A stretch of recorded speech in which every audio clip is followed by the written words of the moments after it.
বিশ্বনবী বলেন, শাহাদাতের তামান্না নিয়ে যদি, অন্তরে শাহাদাতের ইচ্ছা নিয়ে যদি, শাহাদাতের তামান্না নিয়ে যদি কেউ বিছানার মধ্যে ডায়রিয়া রোগে আক্রান্ত হয়েও মারা যায়, হার্ট অ্যাটাক করেও মারা যায়, স্ট্রোক করেও যদি মারা যায়, কিন্তু অন্তরে যদি শাহাদাতের তামান্না থাকে, কিয়ামতের ময়দানে শহীদদের সাথে তারে দাঁড় করাবে কে? ইমানের মৃত্যু এক আল্লাহ ছাড়া কেউ দিতে পারে না।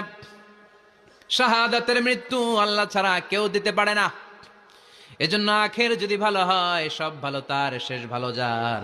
বিশ্বনবী দোয়া করতেন, আল্লাহুম্মা রযুকনা হুসনাল খাওয়াতিম, আল্লাহুম্মা রযুকনা হুসনাল খাওয়াতিম। প্রতিদিন সব সময় নামাজের পরে পড়বেন, আল্লাহুম্মা রযুকনা হুসনাল খাওয়াতিম, আল্লাহুম্মা রযুকনা হুসনাল খাওয়াতিম। আল্লাহ আমাদের শেষটাকে ভালো করো, আমাদের শেষটাকে তুমি ঈমানের উপর করো। পড়েন আমিন।